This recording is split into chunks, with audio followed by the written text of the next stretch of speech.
यस्यास्ते हृदये संवित्तं सिंहमहं भजे। विश्वसर्गविसर्गादि नवलक्षणलक्षितम् श्रीकृष्णाख्यं परं धाम जगद्धाम नमामि तत्।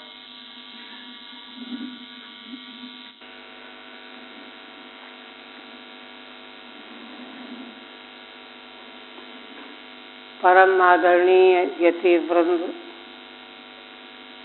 भक्त वृंद एवं श्रोत्र,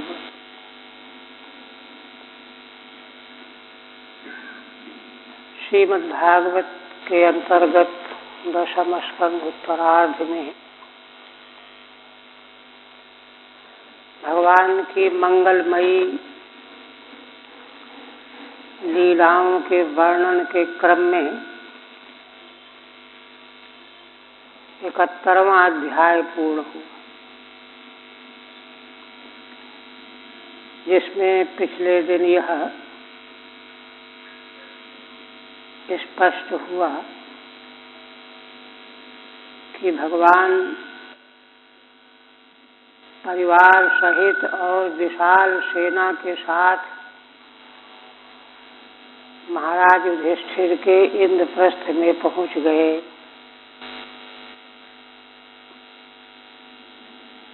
और भगवान का दर्शन करके पांडव जन, माता कुंती और समग्र नर नारी अत्यंत कृतकृत्य हो गए, तृप्त हो गए। भगवान की महिमा का प्रत्यक्ष सबको अनुभव हुआ। अब इसके बाद 72वें अध्याय में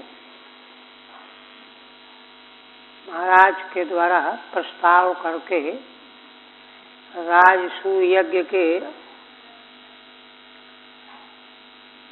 की व्यवस्था के लिए भगवान से प्रार्थना की जाएगी और उसी क्रम में जरासंध का वध, शिशुपाल का वध, क्रमशः कई दुष्ट आसुरी प्रवृत्ति वालों का संहार किया जाएगा। यह प्रसंग प्रारंभ होने जा रहा है। किंतु यहाँ एक दृष्टि जो वैदिक दर्शन की है उसका मनन कर लेना चाहिए, क्योंकि देखिए समग्र इतिहास और पुराण वेदों के ही भाष्य हैं। वेदार्थ का ही इनके द्वारा विस्तार किया गया है और असल में पुराण इतिहास के द्वारा जन सामान्य के हृदय में जो धर्म के प्रति आस्था, निष्ठा बनती है, जागृत होती है, जो बहुत ही मूल्यवान वस्तु है। क्योंकि देखो केवल थ्योरी प्रवचन सुन लिया, व्याख्यान सुन लिया, सुन करके मालूम भी कर लिया, किंतु जीवन में उसका अवतरण जो है बहुत कठिन वस्तु है। जीवन में धर्म का अवतरण तब होता है जब मनुष्यों को अपने सामने उस प्रकार का धर्म आचरण करने वाले लोग दिखाई देते हैं।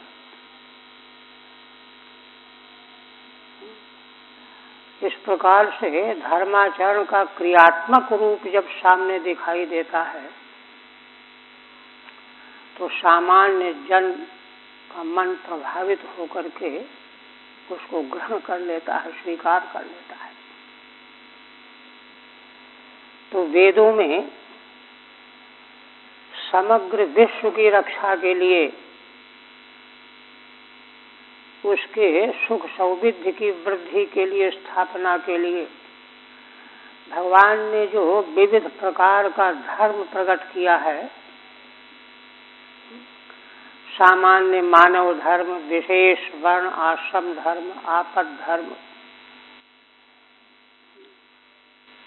नारी धर्म, अनेक प्रकार के विशेष विशेष धर्मों का जो विवेचन है,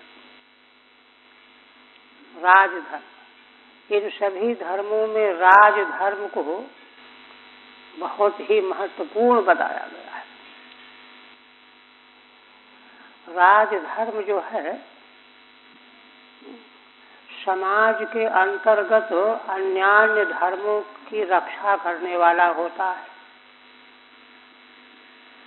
राजधर्म अगर जागृत न हो तो समाज में सामान्य धर्म का भी सत्यानाश हो जाए। महाभारत में कहा गया है, दन्नः सुप्तेषु जागर्ति, सारा समाज सोया रहता है किंतु दंड जगता रहता है। और वह दंड विधान जो है राजतंत्र शासन के अधीन होता है। तो राजा जब जागृत हो रह करके दंड विधान को उद्युक्त रखता है तो ही समाज के अंतर्गत सारे वर्ग, सामान्य और विशेष धर्म सुरक्षित और सशक्त बने रहते हैं। यदि राजधर्म में त्रुटि आएगी, शैथिल्य आएगा, विकार आएगा तो सारे धर्म धराशायी हो जाएंगे, सत्यानाश हो। उसमें भी, उस राजधर्म में भी वैदिक राजतंत्र वाला धर्म, शासन तंत्र के कई प्रणालियां हैं, महाभारत में उनका उल्लेख आया है, किंतु प्रजातंत्रोन्मुख जो राजतंत्र की जो शासन प्रणाली है वो सर्वोच्च है। उसमें वैदिक संविधान के अनुसार धर्मात्मा राजा को समग्र विश्व ब्रह्मांड में जितने छोटे छोटे शासक हैं उनको अपने नियंत्रण में रखना होता है। सर्वतंत्र स्वतंत्र धर्मतंत्र को स्वीकार करने वाला राजा यदि ऐसा न करे तो सारे संसार के छोटे छोटे राजा जो सामंत के रूप में रहते हैं वे सब स्वेच्छाचारी हो जाए, प्रजा को क्लेश देंगे, प्रजा को सुख शांति नहीं मिलेगी, वर्ग संघर्ष, अर्थ संघर्ष, नाना प्रकार के संघर्ष होकर के सत्यानाश हो जाएगा। ये है वैदिक दर्शन। तो इस दृष्टि से यह शास्त्रीय सिद्धांत है कि धर्मात्मा राजा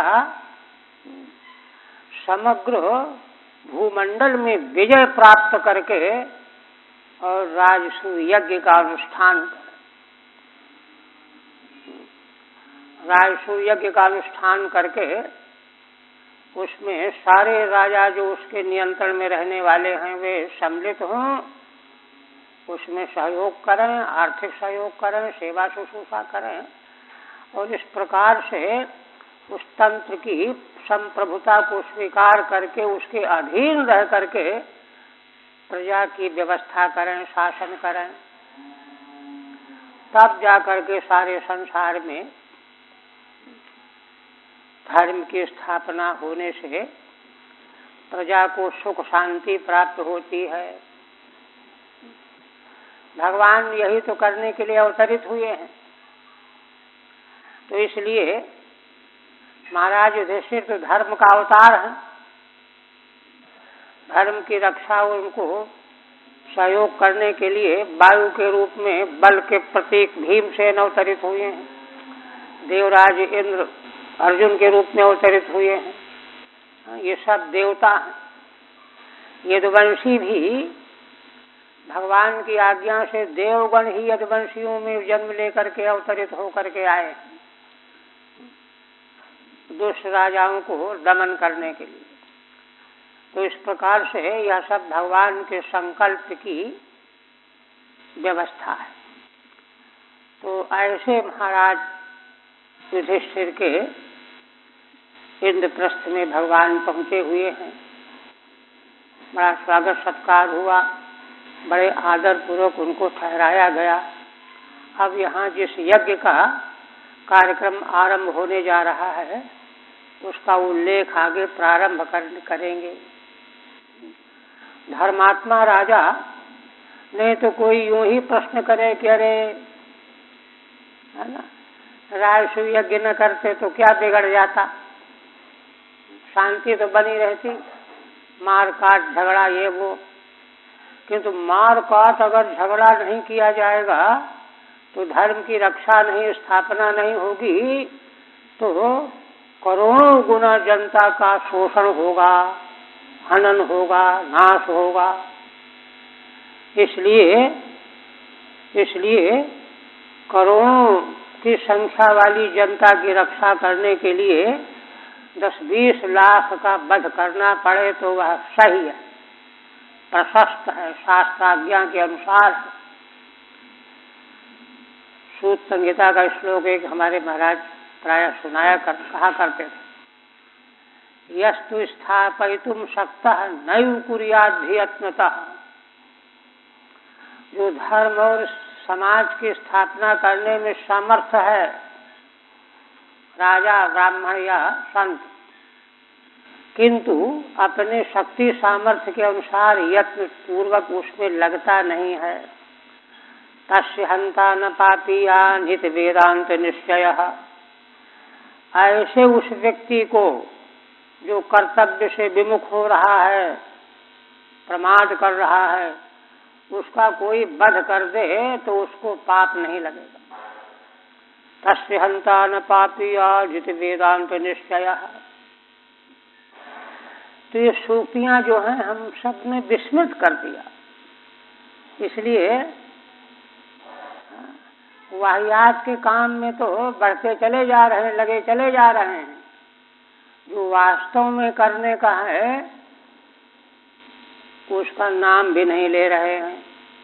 इसलिए यह श्रीमद् भागवत के अंतर्गत यह जो प्रसंग प्रस्तुत किया गया है बहुत ही महत्वपूर्ण, चिंतन करने योग्य है। आप देखिए, श्रीधर स्वामी कहते हैं, ततो 270तमे राज्ञा कार्ये निवेदिते दुर्जयं मागधं बुद्ध्वा भीमेनाघातयद् हरिः। आगे 72वें अध्याय में महाराज ने जब भगवान के समक्ष प्रार्थना की, राजसू यज्ञ कार्य है, कर्तव्य है, इसका निवेदन किया कि आप कृपा करके मेरा यह मनोरथ पूर्ण कीजिए। तो उसके पूर्ण करने के प्रकरण में दुर्जयम मागधम बुद्ध्वा, है ना, चारों दिशाओं को तो भीम, अर्जुन, नकुल, सहदेव जीत करके आ गए, किंतु जरासंध का भी पतन नहीं हुआ। यह जान करके श्री भगवान ने भीमसेन के द्वारा जरासंध का वध कराया। ये प्रसंग है इसमें अमूल में। श्री शुकवाचो एकदा तु सभा मध्ये आस्थितो मुनिभिर्व्रतः ब्राह्मणैः क्षत्रियैर्वैश्यैर् भ्रातृभिश्च युधिष्ठिरः। भगवान सुखदेव जी पूर्व प्रसंग को आगे बढ़ाते हुए कहने लगे कि राजन, एक दिन की बात है, महाराज युधिष्ठिर सभा के मध्य में विराजमान थे। सभा मध्य आस्थिता, और महाराज मुनियों से घिरे हुए थे, बड़े बड़े मुनि, ब्राह्मण, बलवान क्षत्रिय, धर्मात्मा वैश्य और महाराज के चारों भाई इनसे घिरे होकर के आसन पर विराजमान थे। इनके अलावा आचार्य कुलवृद्धेश्चो ज्ञाति संबंधी बांधवई, बड़े बड़े आचार्य, कुल के वयोवृद्ध, ज्ञाति संबंधी और बांधव, ये सब भी विराजमान थे। शर्मतामेव चैतेषाम, और सबों के समक्ष वे सब सुन रहे थे।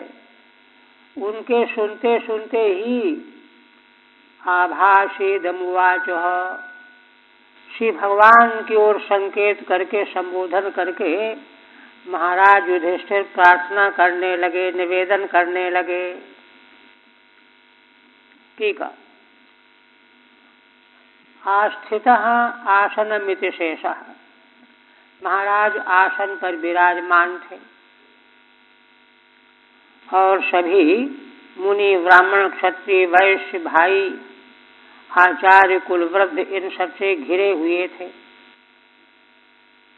सर्वतामेवेति, उन सबों के सुनते हुए ही महाराज ने भगवान से निवेदन किया। श्रीधर स्वामी कहते हैं, यत् प्रसन्नः कृष्णः करोति न तदन्यः कश्चिदपि कर्तुम समर्थः। श्री भगवान प्रसन्न होकर के जो कर देते हैं, है ना, वह काम दूसरा कोई भी नहीं कर सकता, समर्थ ही नहीं है।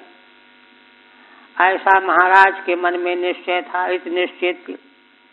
इसलिए सर्वानेव तान अनादृत्य कृष्णम उवाचेत्यर्थः, इसलिए औरों से अलग हट करके भगवान श्री कृष्ण से महाराज बोले। आभाष्य, आभाष्य में देखिए आंग उपसर के साथ में समास किया गया है। भो भो कृष्ण भक्तवत्सलित एवं संबोध्य। अभिप्राय क्या है कि हे श्री कृष्ण, हे भक्तवत्सल, माने भगवान को उन शब्दों के द्वारा महाराज संबोधित कर रहे हैं जिससे भगवान की महिमा, भगवान के प्रति प्रेम भाव, श्रद्धा और आस्था प्रकट होती है, प्रकाशित होती है। इसलिए हे भक्तवत्सल, हे श्री कृष्ण, ऐसे श्रद्धा को प्रकट करने वाले संबोधनों के द्वारा संबोधित करते हुए बोले। युधिष्ठिर उवाच, महाराज क्या कहते हैं, कृतुराजेन गोविंदो राजसूयेन पावनी यक्षे विभूतिर्भवतस्तत्संपादय न प्रभो। हे भगवान, हे गोविंद, मैं क्रतुओं के राजा राजसूय, क्रतुओं के राजा सबसे बड़ा यज्ञ राजसूय के द्वारा, है ना, तव विभूति पावनी विभूति ही भवतः पावनी विभूति ही यक्षे, मैं आपकी पवित्र विभूतियों की पूजा करना चाहता हूँ, आराधना करना चाहता हूँ, यजन करना चाहता हूँ। तत्संपादय न प्रभो, हे प्रभो, आप कृपा करके मेरा यह कार्य संपन्न करें। ये कहते विभूति माने अंशान।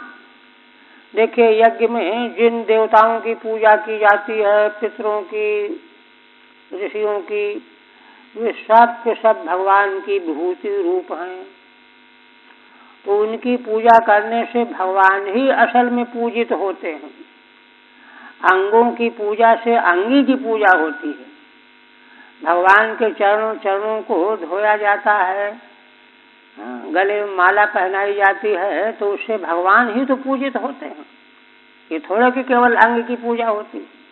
तो वैसे ही यज्ञों में पूजे तो देवता जाते हैं, ऋषि पूजे जाते हैं, ग्रह पूजे जाते हैं, किंतु ये सब भगवान के अंग होने से, विभूति होने से स्वयं भगवान पूजित होते हैं।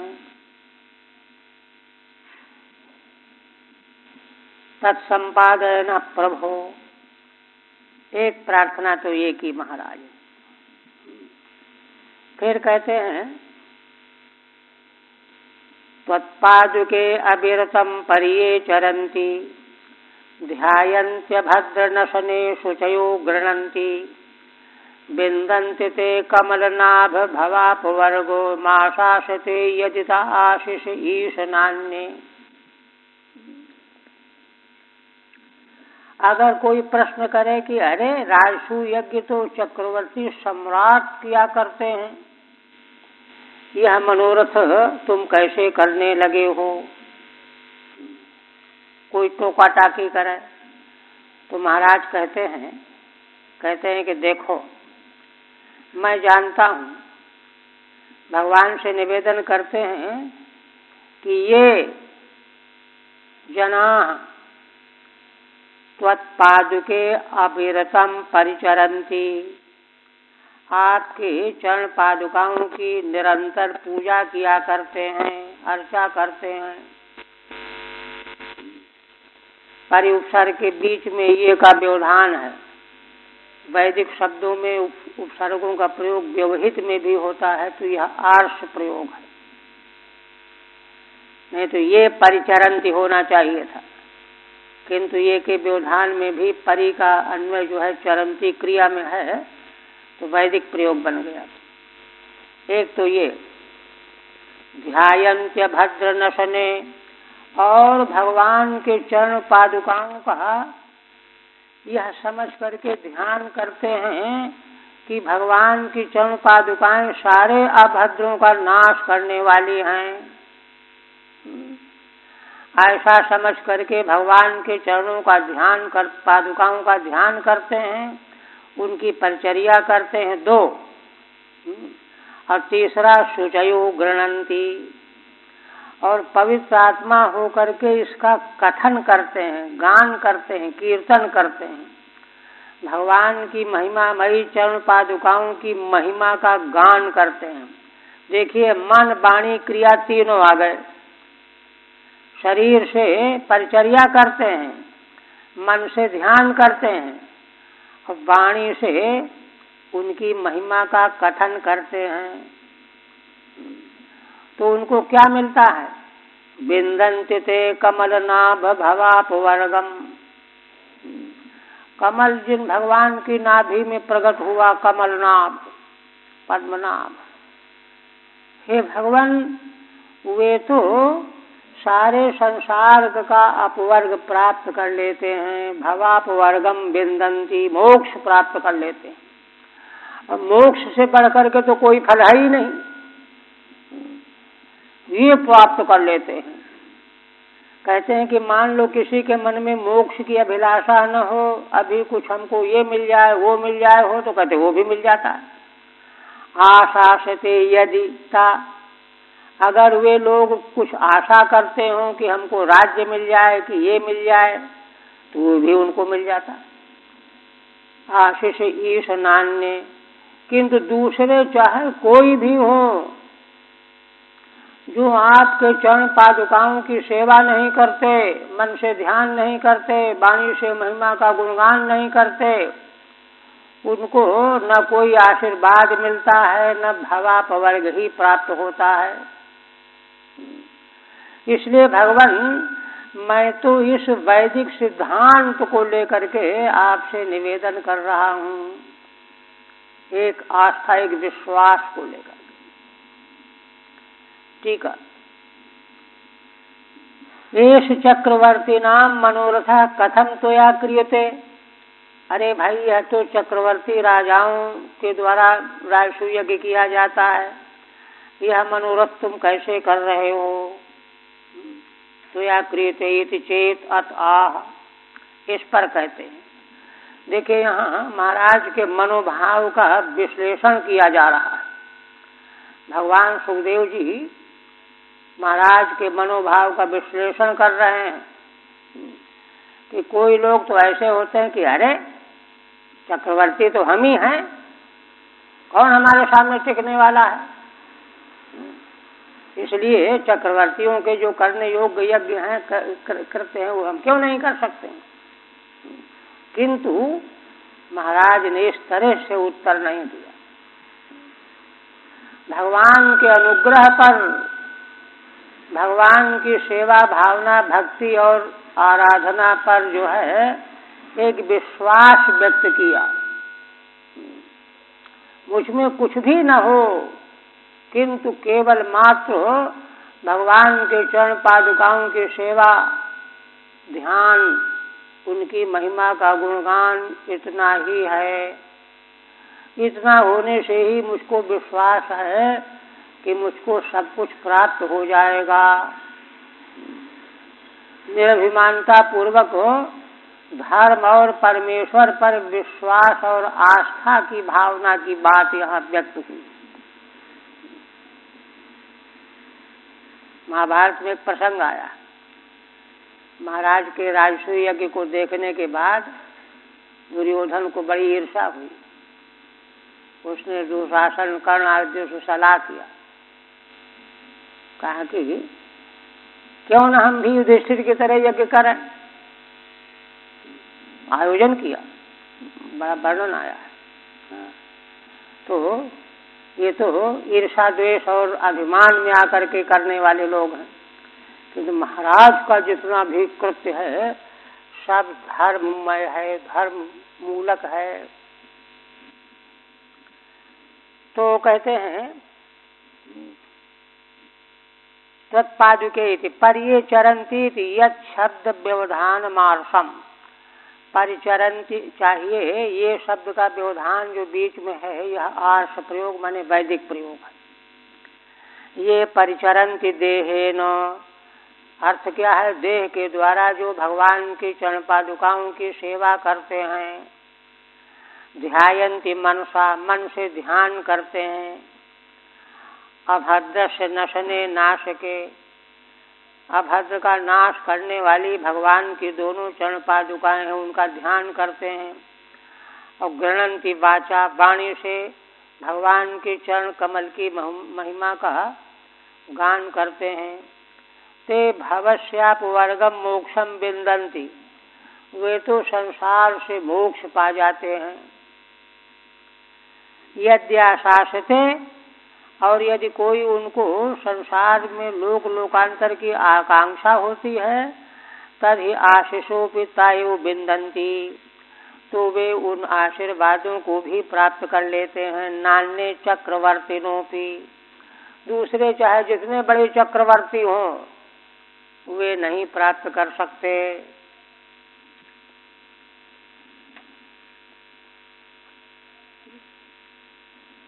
क्योंकि देखिए बड़े और भी चक्रवर्तियों में रावण ने भी दिग्विजय किया, हिरण्यकश्यप ने भी दिग्विजय किया, किंतु उनको क्या मिला? भगवान के प्रति प्रीति भक्ति के बिना कुछ भी सिद्ध होने वाला नहीं है। वह तो सब संसार के भीतर का ही मामला रह जाएगा। इस प्रकार से भगवत भाव से ओतप्रोत होकर के महाराज भगवान से प्रार्थना करते हैं। तद्देव देव भवतः शरणारविंदो सेवानुभावमिहि पश्यतु लोक एषः। देखिए, ये त्वां भजन्ति न भजन्ति तवो भयेषां निष्ठां प्रदर्शय विभो कुरु संजयानाम्। महाराज अपना उद्गार व्यक्त करते हैं कि इसलिए तत् माने तस्मात्, हे देवों के देव, है ना, मेरी इच्छा है कि आपके चरण कमल की सेवा का प्रभाव संसार देखे अपनी आँखों से। ऐसा लोकः पश्यतु, यह संसार भगवान की चरण कमल की सेवा का प्रभाव अपनी आँखों से देख ले, यह मैं चाहता हूँ। कैसा? ये त्वाम भजन्ति न भजन्त्युत वो भयेषां निष्ठां प्रदर्शय विभो कुरु संजया नाम। कुरु माने कौरव, संजय, वंशी जो लोग हैं, कुल के लोग हैं, उनमें से तो कुछ तो भगवान का भजन करते हैं, त्वाम भजन्ति। कुछ कहते हैं कि अरे हमको क्या भजन करना है, हम तो बड़े ज्ञानी ध्यानी हैं। न भजन्त्युत, है ना, कुछ भजन करने वाले, कुछ न करने वाले। उभय शाम, दोनों को इस निष्ठा का पता लग जाना चाहिए कि जो भगवान का भजन करने वाले हैं उनको क्या मिलता है, क्या मिलेगा, क्या मिल रहा है, जो नहीं कर रहे हैं उनको क्या मिल रहा है। यह बात संसार को अपनी आंखों से देखने को मिलनी चाहिए, क्योंकि संसार के कल्याण के लिए ये सब कार्यक्रम किए जाते हैं। ठीक है। भगवतो भक्त पक्षपातम आविष्कारयन्ना। श्रीधर स्वामी कहते हैं कि महाराज यह क्यों कह रहे हैं। देखिए, जिसके मन में होता है कि भाई अपना काम बना लो, लल्लो पत्तो करके, प्रार्थना करके, हाथ जोड़ करके, गिड़गिड़ा करके, वो जिसकी काम स्वार्थ पर भावना रहती है उसकी बात अलग। किंतु महाराज तो धर्म के अवतार हैं, धर्म की स्थापना चाहते हैं। धर्म की स्थापना के कारण जो है लोगों को यह दिखाई पड़ना चाहिए कि धर्म क्या चीज होती है और धर्म का आश्रय लेने वाले को क्या प्राप्त होता है। इसलिए भगवान धर्मात्मा भक्त का कैसे पक्षपात करते हैं। भगवान भक्त का पक्षपात करते हैं। जो भगवान की आराधना करने वाले उनके पास कोई बल न हो तो भी वे, है ना, अपना कृत्य कर्तव्य पूरा कर लेते हैं। और जो भगवान को कुछ नहीं समझते उनके पास चाहे सब कुछ हो, कुछ नहीं कर पाते। ये जो भगवान में भक्त का पक्षपात का जो आंतरिक स्वभाव है उसको स्फुरित करना चाहते हैं। भक्त पक्षपातम आविष्कारयन्ना तद्देव देवेति तत्तस्मात् पश्यतु साक्षात। यह संसार साक्षात अपनी आंखों से देखे, मैं ये चाहता हूँ। एवं निश्चिते पिए कर्मादि प्रधाना। ऐसा निश्चित होने पर भी कोई लोग कर्मादि के प्रधान मानने वाले हैं। केचित कुरुसंजया भगवत भक्तिम न बहुमन्यन्ते। कोई कुरु संजय वंशी भगवान की भक्ति को ज्यादा महत्व नहीं दिया करते। कहते हैं कि भाई देखो ये तो कर्म भूमि है, करोगे तो मिलेगा, बड़ा प्रतिपादन करते हैं। तेषाम मोह निवृत्तये, उनके मोह की निवृत्ति के लिए भगवान के चरणों की प्रीति भक्ति कितनी महत्वपूर्ण है यह उनको दिखाई पड़ जाना चाहिए, तब तो उनका मोह टूटेगा। ये त्वाम भजन्ति, तो उनमें से कुछ ऐसे हैं जो आपका भजन करते हैं, यदि वह न भजन्ति, कुछ ऐसे हैं जो भजन नहीं करते हैं। तेषाम उभयसाम निष्ठाम स्थितिम प्रदर्शय। लोगों को दिखाई पड़ जाए कि अरे इनमें तो कुछ भी सामर्थ्य नहीं था, केवल भगवान की भक्ति के बल पर इतना बड़ा काम कर लिया इन्होंने, ये दिखाई दे। और कोई कोई बड़े सामर्थ्यशाली थे किंतु भगवान को जो है महत्व नहीं देते थे, कुछ नहीं समझते थे, इसलिए कुछ भी नहीं कर पाए। ये बात दिखाई देनी चाहिए। और संसार में तो यही खेल जो है क्षण क्षण में प्रकाशित होता रहता है, दिखाई देता रहता है। उसको पकड़ने की कला आनी चाहिए, समझने की शक्ति चाहिए, दृष्टि चाहिए।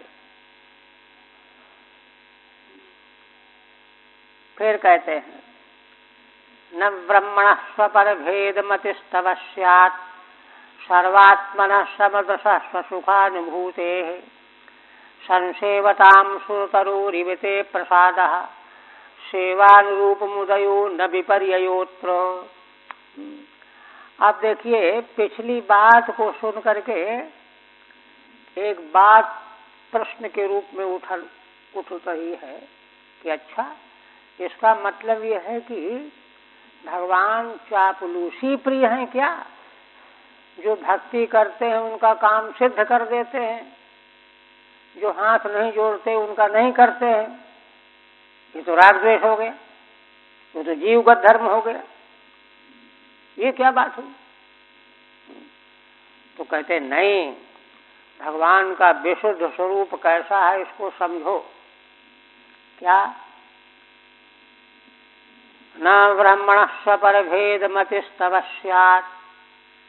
हे भगवान, आप तो साक्षात परम ब्रह्म हैं, भूमा, कार्य कारणातीत परम तत्व है। आप में यह अपना है, यह पराया है, यह प्रेमी है, ये द्वेषी है, ये भेद है ही नहीं। ऐसी मति आप में कभी हो ही नहीं सकती, है ना? फिर वो प्रश्न क्यों? फिर प्रश्न का उत्तर तो देना पड़ेगा। किंतु भगवान में किसी प्रकार का वैषम्य नहीं है। ब्रह्मसूत्र में भगवान के नैर्घण्य वैषम्य का निराकरण खंडन किया गया है। बहुत बड़ा शास्त्रार्थ है वहां पर, मूल सूत्र में। वही बात यहाँ पर है। क्यों? कहते हैं कि भगवान में, परब्रह्म स्वरूप भगवान में अपने पराये की मति होती ही नहीं। स्यात् में संभावना में लिंग लकार है। कहते हैं कि ऐसी संभावना ही नहीं है कि परब्रह्म परमेश्वर भगवान में अपने पराये की मति बुद्धि हो। तो कहते क्यों नहीं होती है? कह रहे इसलिए सर्वात्मनः, भगवान तो सबकी आत्मा है। जो भगवान से ईर्ष्या करता है उसकी भी आत्मा भगवान ही है, जो प्रेमी है उसकी भी आत्मा भगवान ही है। तो भगवान में जो है राग द्वेष की मति कहाँ से आएगी? सर्वात्मनः, जब सर्वात्मा हो गए तो समदृष्टि हो गए, समदृशः स्वसुखानुभूते है। तो कहते हैं कि ऐसे क्यों हैं भगवान? हम लोग भी बड़ी चेष्टा करते हैं कि किसी से राग द्वेष न करें, लेकिन बन जाता है।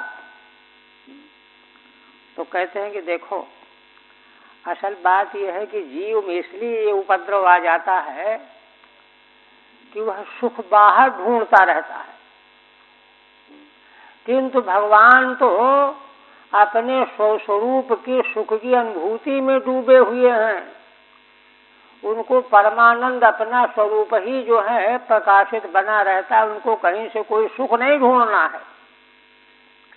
जीव में यही फर्क है, वह तो बाहर से सुख घसीटना चाहता है, समेटना चाहता है, इसलिए उसमें राग द्वेष आ जाता है, दृष्टि समान नहीं रह जाती है। कहते हैं अच्छा, फिर ये बताओ, ठीक है, ये बात तो समझ में आ गई, भगवान का स्वरूप ऐसा है, उनमें राग द्वेष है नहीं, मति स्वप्न भेद है नहीं, तब फिर किसी को सफलता मिलती है, किसी को नहीं मिलती है, क्यों? अब कारण बता रहे हैं। कह रहे हैं कि देखो, संसेवतां सुरतरुरिवते प्रसादः।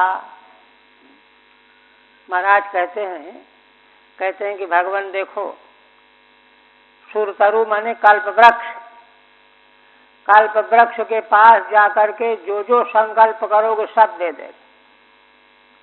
लेकिन अब कोई अपने घर में पड़ा हुआ है और चिल्ला के कहे कि देखो कल्पतरु ने हमको नहीं दिया, उसको दे दिया, हमको नहीं दिया, तो लोग कहें कि अरे पागल कहीं के, तूने जाके मांगा कहाँ? तू तो गया ही नहीं। तो कल्पतरु भी स्वसंकल्पित यथेच्छ देने में समर्थ होने पर भी उसके पास जाकर के जो कल्पना करेगा, संकल्प करेगा, उसी को तो देता है। इसी प्रकार से भगवान सब कुछ देने में समर्थ होते हुए भी जो उनकी याद करता है, उनसे चाहता है, उसी को मिलता है। संसेवताम सुरतरोरिवते प्रसादः। जैसे सेवन करने से, उसके पास जाकर के संकल्प करने से, मांगने से प्रसाद मिलता है, ऐसे ही भगवान से भी प्रसाद मिलता है। और देखो दूसरी बात है, सेवानुरूप मुदयो न विपर्ययोत्र। सेवा में अगर फर्क है तो फल में भी फर्क आ जाए। सेवानुरूप मुदयो न विपर्ययोत्र। इसलिए भगवान के संसर्ग में किसी प्रकार का विपर्य, उलटफेर, उल्टा पुल्टा कभी संभव ही नहीं है। ठीक है। ननु रागादि रहते मई कथम इदम वैषम्यम स्यात्। ये जो कहते हो कि जो तुम्हारा भजन करते हैं वे फल देख लें, उनको दिखाई दे जाए, जो नहीं करते उनको दिखाई दे जाए, तो ये तो बात वही हुई कि रागादि युक्त को होगा ऐसा। मैं तो रागादि रहित हूँ, राग द्वेष कुछ है नहीं, ये वैषम्य कैसे आएगा। कहते हैं कि भगवान नेत, ये वैषम्य नहीं है। स्व परहित भेद मतिस्तव न स्यादेव। यह अपना है, ये पराया है, यह भेद बुद्धि तो आपकी कभी हो नहीं सकती। कुतः ब्रह्मणो निरुपाधे, क्योंकि आप निरुपाधिक परम ब्रह्म स्वरूप हैं। किंच सर्वस्यात्मनः। दूसरी बात यह भी है कि आप जीव मात्र की आत्मा हैं, अतः समदृशः, इसलिए समान दृष्टि वाले हैं। किंच स्वसुखानुभूते है, और आप अपने सुख की अनुभूति में ही निमग्न रहने वाले हैं, इसलिए भी आपकी दृष्टि में कोई विषमता नहीं आती। अतो रागाद्य भावादिति भावः, है ना। रागादि के अभाव होने से आप अपने स्वरूप के सुख में डूबे रहते हैं। तथापि संसेवमानानामेव त्वत्प्रसादो नान्येषाम्। ऐसा होने पर भी जो आपकी सेवा करने में लगे हुए हैं उन्हीं को आपका प्रसाद मिलता है, औरों को नहीं मिल सकता, है ना। तत्रापि सेवानुरूपम उदयः, और उसमें भी सेवा जिस कोटि की होगी उसके अनुरूप ही भगवान का प्रसाद मिलेगा, थोड़ा ज्यादा। फलम न त्वत्र विपर्यो अन्यथा भावः। इस संबंध में दूसरी कोई अन्यथा वस्तु हो ही नहीं सकती। यथा कल्पद्रुमस्य रागादि राहित्येपि, जैसे कल्प वृक्ष जो है रागादि से रहित है, उसको तो किसी से लेना देना नहीं। किंतु सेवकेषु एव फलजनकत्वम नान्येषु, जो उसका सेवन करते हैं, उसके पास में आकर के बैठते हैं, संकल्प करते हैं, उसी को फल देते हैं।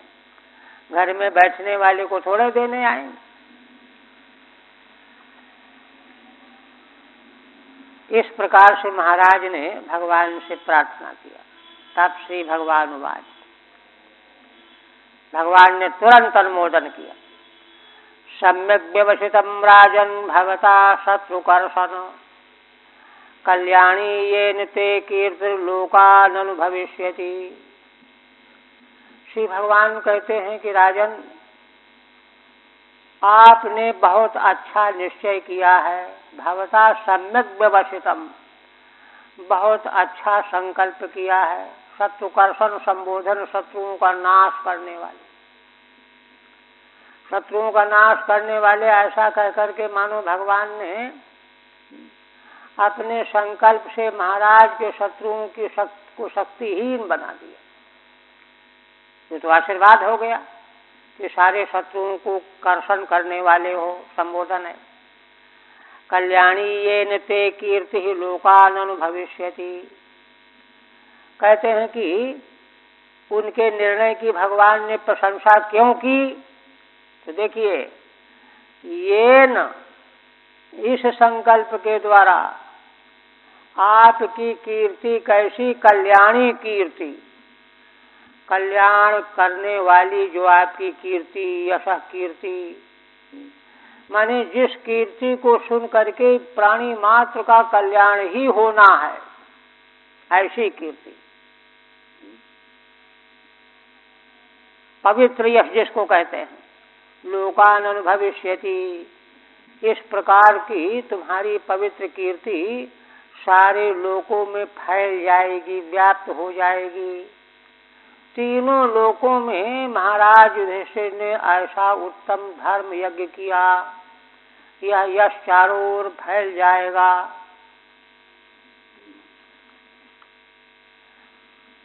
सत्यम मत भक्तानामेव कैवल्यादि नान्येषाम इत्यनुमोदमान आह।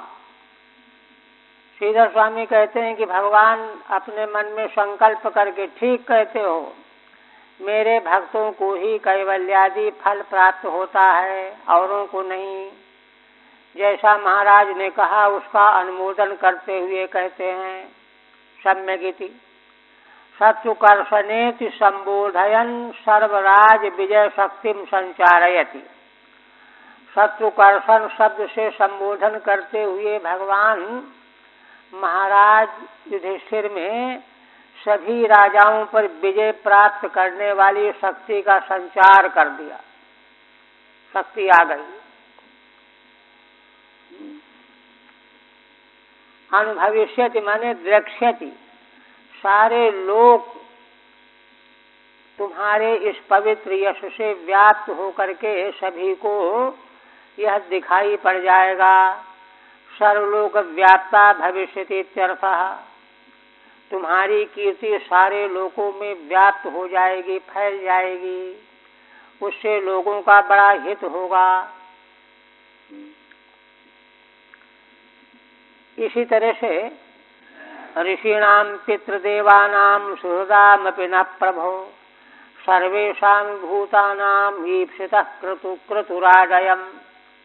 भगवान कहते हैं कि देखो राजन, ऋषियों को, पितरों को, देवताओं को और हमारे सुहृदों को, हे राजन, सर्वेषां भूतानाम, और कहाँ तक कहें, संसार के सारे प्राणियों को यह क्रतुराज अभीप्सित है,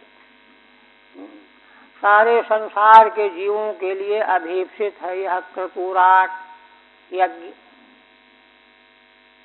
इसलिए ठीक है नहीं, विजित नृपतेन सर्वान् कृत्वा च जगतीं वशे संभृत्य सर्वसंभारान् आहरस्व महाक्रतुम्।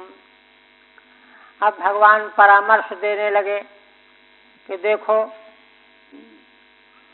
सर्वान् नृपतीन विजित्य, सभी राजाओं को पहले विजय प्राप्त करो, और जगतीम वशे कृत्वा, सारी पृथ्वी को अपने अधीन करो, वश में करो, जगतीम पृथ्वी। संभृत्य सर्वसंभारान, और फिर यज्ञ के उपयोगी सारी सामग्री एकत्र करो, आहरस्व महाक्रतुम, तब जा करके इस महान यज्ञ का आरंभ करो। ठीक है, किमत्र मया अन्येन वा संपादनीयम। भगवान कहते हैं कि मेरे द्वारा या अन्य के द्वारा क्या संपादन करना है, तब तो शुकर एव राजसूय इत्याह, तुम्हारे लिए यह राजसूय यज्ञ शुकर है, आसान है। विजित्य कैसे, विजित्य सारी राजाओं को जीत करके, पृथ्वी को बस करके, जगतीम सर्वाम पृथ्वीम संभारान यज्ञोपस्करान संभृत्य, और यज्ञ के उपयोगी सामग्री एकत्र करके संपाद्य आहरस्व अनुतिष्ठेत्यर्थ, उसका अनुष्ठान आरंभ कर दो। अब महाराज की ओर से मन में चिंतन हो रहा है कि अच्छा, अब सभी राजाओं पर विजय प्राप्त करना तो बड़ा कठिन काम है। तो भगवान क्या कहते हैं, भगवान अपने वाणी के द्वारा सब सुगम बनाए दे रहे हैं। क्या कहते हैं, कहते राजन, एते ते भ्रातरो राजन लोकपालांशु संभवा, देखो राजन, तुम्हारे ये चारों भाई लोकपालों के अंश से प्रकट हुए हैं, इसलिए ये 7 राजाओं को जीत लेंगे। और दूसरी बात, जितोस्म्य आत्मवताते हम, देखो तुम जितेंद्रिय मनोनिग्रही हो, तुमने मुझको जीत लिया है, प्रसन्न कर लिया है। ते हम दुर्जय योग करता भी, तुमने तो अपने मनोनिग्रह इंद्रिय निग्रह के द्वारा धर्म निष्ठा के द्वारा मुझको जीत लिया है, जबकि मैं अकृतात्माओं के लिए अजितेंद्रियों के लिए कभी भी जीता जाने योग्य नहीं हूँ, दुर्जय हूँ। अन्यों के लिए जो मैं महान अजित हूँ, दुर्जय हूँ, उस मुझको तुमने जीत लिया है अपने धर्म बल के द्वारा, इंद्रिय निग्रह के द्वारा। ठीक है। ननु नृपति विजयादि कथम शक्यम स्यात्, प्रश्न करें कि राजाओं की विजय आदि कैसे संपन्न होगा, संभव होगा। तो आह, कहते हैं राजन चिंता क्यों करते हो, एते इति, तुम्हारे भाई लोकपालों के अंश से प्रकट हुए हैं। आत्मवता जितेंद्रियेण ते त्वया अहम च जितोस्मि, तुम तो जितेंद्रिय हो, तुम्हारे द्वारा मैं जीत लिया गया हूँ। वशीकृतोस्मि माने बश में हो गया हूँ, है ना। अकृतात भी अजितेंद्रिय ही, जबकि जो अकृतात्मा अजितेंद्रिय हैं उनके लिए मैं बहुत ही दुर्जय हूँ। तो जब तुमने मुझको जीत रखा है, बश में कर रखा है, तुम्हारे भाई लोकपालों के अंश से प्रकट हुए हैं, तो सभी राजाओं पर विजय पाने में कोई कठिनाई नहीं होगी।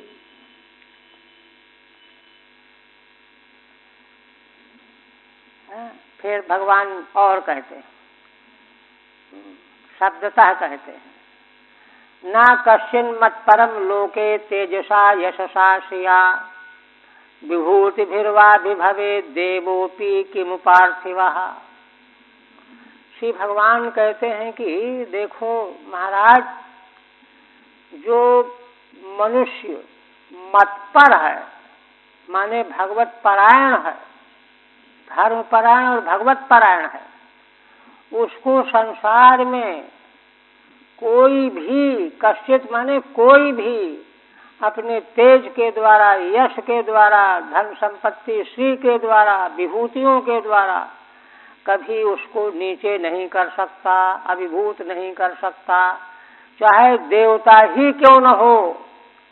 फिर राजाओं की तो बात ही क्या है, देवोपि किमु पार्थिवः। महाराज के हृदय की जो बात थी भगवान ने शब्दतः कह दिया। यही है सिद्धांत। ठीक है। आस्ताम तावत एवं भूतस्य तव परैः अभिभव शंका, है ना। श्रीधर स्वामी कहते हैं कि भगवान का अभिप्राय यहाँ है कि देखो राजन, तुम तो ऐसे महान हो, तुम्हारे भाई लोकपालों के अंश से प्रकट हैं, तो तुमको कोई अभिभूत शत्रु कभी तुमको अभिभूत कर ही नहीं सकता, है ना। किंतु अपनी बात तो जाने दो, आकिंचनमपि, जो आकिंचन भी हैं, जिनके पास, है ना, रूखा सूखा देह, जर्जर देह के अलावा और बलकल वस्त्र के अलावा और कुछ भी नहीं है, अकिंचन। भगवान कहते हैं कि यदि वह मत पर है, भगवत परायण है, तो उसको भी कोपि नाभिभवितुम प्रभवति इत्याह, उसको भी कोई धर्षित नहीं कर सकता, अभिभूत नहीं कर सकता, पराजित नहीं कर सकता, नीचा नहीं दिखा सकता। ना कश्चिदिति तेजसा प्रभावेण, कोई कहे कि हम अपने प्रभाव से इसको डरवा देंगे। विभूति भी, है ना, विभूति माने सेना आदि, सैन्यादि सामग्री भी, कहते हैं ये कभी संभव ही नहीं है। ये है मूल्यवान बात। श्री शुकवाच। अब भगवान सुखदेव जी कहने लगे, निशम्य भगवद गीतम प्रीतः फुल्ल मुखाम्बुजः भ्रातॄन् दिग्विजये युङ्क्तो विष्णु तेजोपबृंहितान्। भगवान सुखदेव जी कहने लगे कि भगवान की बात सुन करके महाराज बड़े प्रसन्न हो गए। उनके हृदय में जो था वो तो भगवान ने वाणी से कह दिया, है ना। जैसे उनका मुख कमल जो है विकसित हो गया, फूल गया, फूल मुखाम्बुजः भ्रातॄन् दिग्विजय युंग, तो अपने चारों भाइयों को दिग्विजय करने के लिए लगा दिया, है ना। विष्णु तेजोपबृंहितान्, और भगवान के संकल्प से ही वे चारों भाई भगवान के तेज से शक्ति से संपन्न हो गए। माने भगवान के संकल्प से शक्ति का संचार भी हो गया भाइयों में। उनको महाराज ने आज्ञा दिया, अयुक्त नियुक्त किया। विष्णोस तेजसोपबृंहितान् संवर्धितान्, भगवान विष्णु के तेज से वे वृद्धि को प्राप्त हो चुके थे। तेजोपबृंहितान् इति संधिरार्षः, है ना। तेजोपबृंहित ये संधि ठीक नहीं है, आर्ष प्रयोग है। तेजसा उपबृंहितान् चाहिए क्योंकि हलंत शब्द है। अच्छा, अब किस भाई को किस दिशा के लिए भेजा? सहदेवम दक्षिणस्याम आदिशत सहस्रंजयैहि, है ना। सबसे छोटे भाई सहदेव को दक्षिण दिशा की ओर भेजा, संजय वीरों को साथ में लगा करके। संजय वीरों के साथ तुम दक्षिण दिशा में विजय करो। ऋषि प्रतीच्याम नकुलम, प्रतीचि पश्चिम दिशा में नकुल को, उदीच्याम सव्यसाचिनम, उत्तर दिशा में अर्जुन को, प्राच्याम ब्रकोदरम मत्स्यैहि, और प्राची दिशा में ब्रकोदर भीमसेन को। और तीनों के लिए तीन तरह के वीरों का आगे उल्लेख कर यथा संख्य लग जाएगा। मत्स्यैहि केकयैहि सह मद्रकैहि, माने मत्स्य वीरों के साथ नकुल को प्रतीची दिशा में, केकई वंशी वीरों के साथ उत्तर दिशा में अर्जुन को, और मद्र देश के वीरों के साथ भीमसेन को पूरब दिशा की ओर रवाना किया। नकुलादि नाम मत्स्यादिभिः सहायैर यथा संख्येन संबंधः, जैसे यहाँ क्रम है ना, नकुल, अर्जुन और भीम, उसी तरह से मत्स्य, केकय और मद्रक। तो मत्स्यों के साथ नकुल को, केकय वंशी वीरों के साथ अर्जुन को, मद्र वंशी वीरों के साथ भीमसेन को यथा संख्या में हो जाएगा।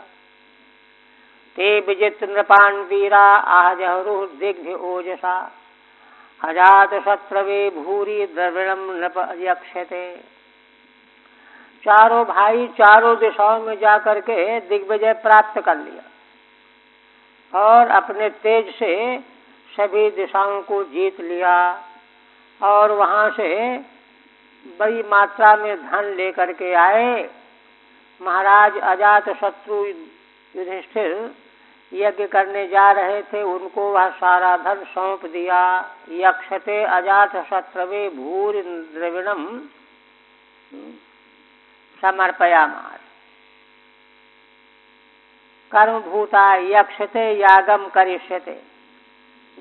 कर्मभूत आजाद साहिब कर्म चतुर्थी है ना, कर्म चतुर्थी हो जाती है। जो यज्ञ करने वाले थे उनमें उनको सौंप दिया। श्रुत्वा जितम जरासंधम नृपतेर्ध्यायतो हरिः आहोपायम तमेवाद्य उद्धवो यमुवाच। अच्छा, अब ये सुनाई पड़ा कि अच्छा अभी जरासंध नहीं जीता जा सका। महाराज युधिष्ठिर यह बात चिंतन करने लगे कि हाँ अभी तो एक है शत्रु। तब भगवान युधिष्ठिर महाराज सोच रहे थे, तब कहने लगे आहोपायम तमेवाद्य उद्धवो यमुवाच। भगवान ने महाराज युधिष्ठिर को वही उपाय बताया जिसको उद्धव जी ने द्वारिकापुरी में कथन किया था, आद्यो हरि श्री कृष्ण, आद्य है श्री हरि। भगवान ने वही उपाय बताया। क्या बताया? भीमसेनोर्जुन कृष्णो ब्रह्मलिंगधरास्त्रयः जगमुर्गिरिव्रजम तातो बृहद्रसुतो यतः। भगवान ने बता दिया और तैयारी कर लिया। भीमसेन, अर्जुन, भगवान श्री कृष्ण तीनों ब्राह्मण का स्वरूप बना करके, है ना, बृहद्रथ का पुत्र जरासंध जहाँ रहता था गिरिव्रज नाम की राजधानी को पहुंच गए। ब्रह्मलिंग धरा माने ब्राह्मण लिंग धारणा, ब्राह्मण का लिंग धारण करके। यतो यत बृहद्रथ सुतो जरासंध, बृहद्रथ का सुत जरासंध जहाँ निवास करता था गिरिव्रज में। ते गत्वातिथ्य बेलायाम गृहेषु गृहमेदिनम ब्रह्मण्यम समयाचेरन राजन्या ब्रह्मलिंगिना। श्री भगवान सुखदेव जी कहते हैं कि राजन, वे तीनों पहुंच गए गिरिव्रज और आतिथ्य सत्कार का जो समय था मध्याह्न में, भोजन काल में, है ना, गृहेषु गृहमेधिनम, घरों में सदगृहस्थियों के यहाँ 12 बजे मध्याह्न में जाना चाहिए, आतिथ्य बेला कही जाती है। वहाँ पहुँच गए। ब्रह्मण्यम समयाचेरन राजन्या ब्रह्मलिंगिना। तो कहते हैं कि वह जरासंध ब्राह्मण्य माने ब्राह्मणों के प्रति भक्ति रखने वाला था। उसी से जा करके याचना की। यद्यपि एक क्षत्रिय हैं राजन्या, किंतु ब्राह्मण का वेश बनाए हुए हैं। क्षत्रिय होते हुए ब्राह्मण का वेश बनाए हुए हो करके उससे याचना करने लगे। गृहेषु वर्तमानम समयाचेरन, है ना, घर में जिस समय वह गृहस्वामी वर्तमान है। सम्यक याचनते इत्यर्थः, सम्यक याचना किया। राजन विद्यतेन प्राप्तान अर्थिनो दूरमागतान तन्ना प्रयच्छ भद्रम ते यद वयम कामयामहे। भगवान ने कहा जरासंध से कि राजन देखो, हम लोग अतिथि हैं, हमको अतिथि जानो। तुम्हारे यहाँ आए हुए हैं कुछ लेने के लिए और बहुत दूर से आए हुए हैं, दूरम आगतान, बहुत दूर से चल के आए हैं। तन्ना प्रयच्छ भद्रम ते, इसलिए हम जो कुछ चाहते हैं वह हमको दे दो, तुम्हारा कल्याण होगा। यद वयम कामयामहे, हम जो कुछ चाहते हैं वह तुम हमको दे दो, तुम्हारा बड़ा कल्याण होगा। तो अब कोई प्रश्न करे कि भाई पहले बताओ तो तुम क्या चाहते हो, और तुम कहोगे अपने पुत्र को दे दो, अपना राज्य दे दो, तो ऐसे कैसे कोई दे देगा? तो अब भगवान तो लीला पुरुषोत्तम है, उन्होंने अपनी भाषा में इस तरह से उसको, है ना, माया के परवश किया।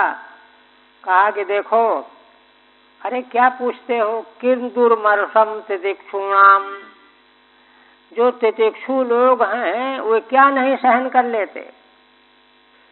किम अकार्यम असाधुभिः, जो दुष्ट लोग हैं उनके लिए दुष्कर्म क्या है, अकार्य क्या है, वो तो सब कुछ कर डालते हैं। जैसे दुष्ट सब कुछ कर डालते हैं वैसे तितिक्षु सब सहन कर लेते हैं, दृष्टांत है। तीसरा, किम न देयम बदान्यानाम, जो बदान्य है, उदार चेता है, उनको क्या ऐसी वस्तु है जो जिसको दे नहीं सकते वे। कह परः समदर्शी नाम, जो समदर्शी हैं उनके लिए अपना पराया कौन है, वो तो सब अपने ही है। ठीक है, नन्विदम कामया महेद विशेषो निर्देश्यताम। श्रीधर स्वामी कहते हैं कि जरासंध के मन में यह है कि भाई हम यह चाहते हैं, विशेष उसका निर्देश तो कीजिए आप लोग, क्या पता क्या कह दो। अन्यथा यस्य स्वयं कल्पः पुत्रादेर वियोगो दोषः, नहीं तो है ना। स्वयं का पुत्र आदि का वियोग तो बड़ा दोष है, तुम कह दोगे पुत्र दे दो हमको, सा कथम दे, तो कोई पुत्र कैसे दे देगा। तथा राजमंडनम किरीटाद्य अदेयम, इसी प्रकार से राजमंडन किरीट आदि ये कैसे दिया जा सकता है। यह तद भिक्षुभ्य कथम देयम, भिखारियों को कैसे दिया जाएगा, तुम वही मांग बैठो। तथा अतिरम्यम रत्नाभरणादि, इसी तरह से अत्यंत रमणीय रत्न आभरण आभूषण आदि जो पुत्र आदि के देने योग्य है ना, कथम परस्मै देयम इति, उसको दूसरे को कैसे दिया जा सकता है। इत चेत, ऐसी यदि शंका हो तो कहते हैं कि किम दुर्मर्षम इत्यादि, इन्हीं सब आकांक्षाओं का उत्तर देने के लिए अथ दृष्टांतत्वेन अर्थांतर माहु, दृष्टांत दे करके दूसरे अर्थ को कह रहे हैं। किम अकार्यमिति, यथा असाधूनाम अकार्यम नास्ति, दृष्टांत है ये। जैसे असाधु लोगों के लिए कुछ भी अकरणीय नहीं होता, तथा तितिक्षुणाम दुर्मर्षम दुसहम नास्ति, वैसे ही जो सहनशील लोग हैं उनको कोई भी वस्तु सहन करने के अयोग्य नहीं हुआ करती।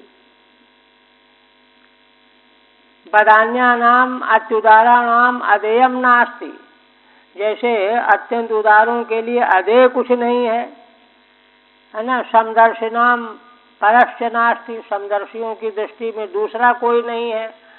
अतः किम विशेष निर्देशेनेत्यर्थः, इसलिए विशेष का निर्देश न दिया गया हो तो उसकी क्या आवश्यकता है ना।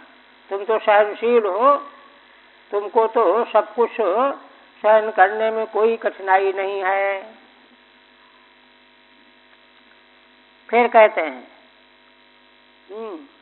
यो अनित्येन शरीरेण सताम गेयम यशो ध्रुवम नाचिनोति स्वयं कल्पः सा वाच्यः सोच एव सः। कहते देखो राजन, यह शरीर अनित्य वस्तु है ना।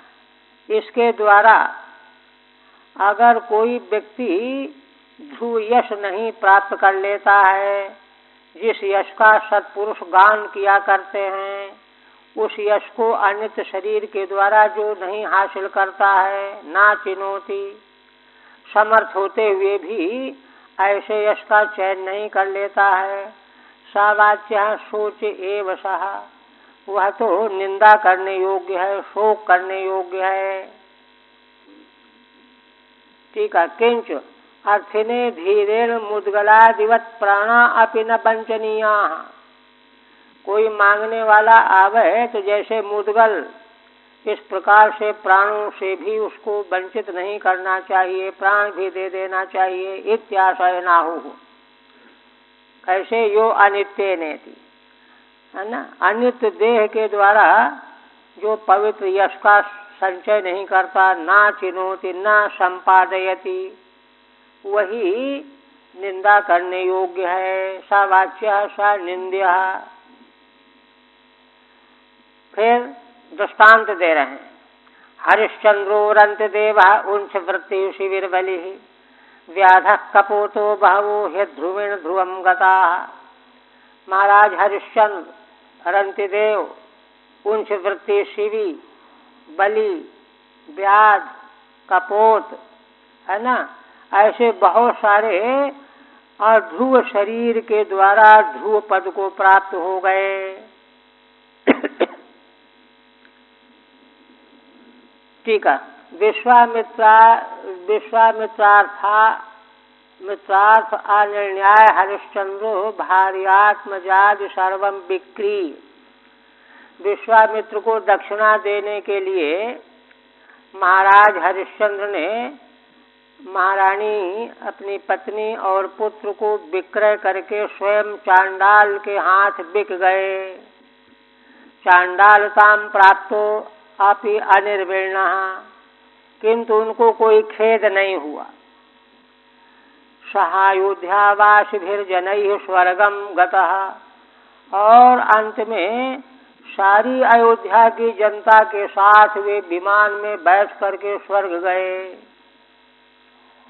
रंतदेवः सकुटुम्बो अस्य चत्वारिंशत् अहान् अलब्धोदकोपि। रंतदेव 48 दिनों तक कुटुंब के सहित उनको जल भी नहीं मिला, अन्न तो दूर रहा।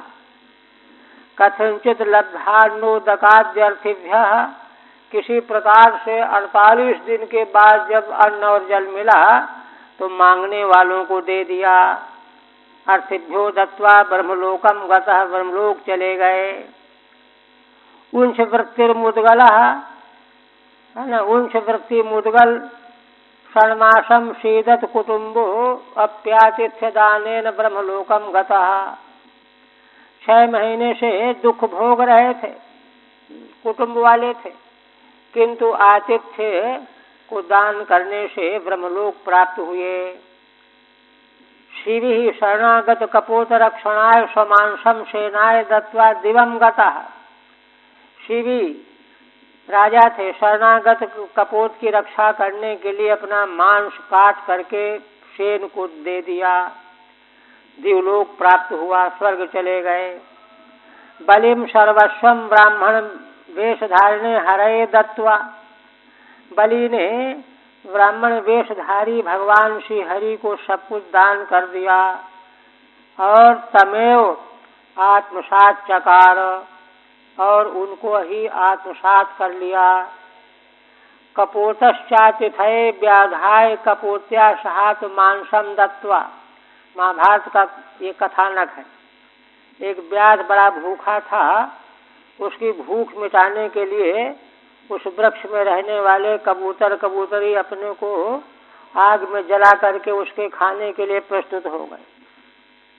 व्याध को आत्मांसम दत्वा विमानन दिवम गतः, हुए विमान में बैठ करके दिवलोक को चले गए।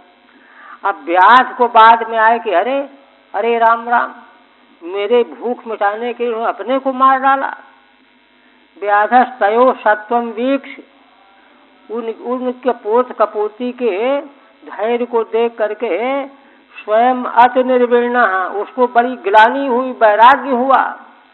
महाप्रस्थाने बनाग निर्दग्ध देहा, अब तो कहा कि मैं जीवित नहीं रहूंगा।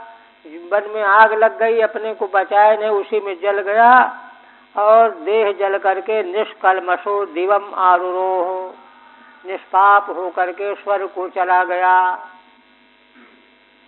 एवं अन्य च बहवो, इसी प्रकार से और भी बहुत से महान पुरुष अध्रुवेन शरीर ध्रुवम लोकम गता इति, ध्रुव शरीर के द्वारा ध्रुवलोक को प्राप्त हो गए।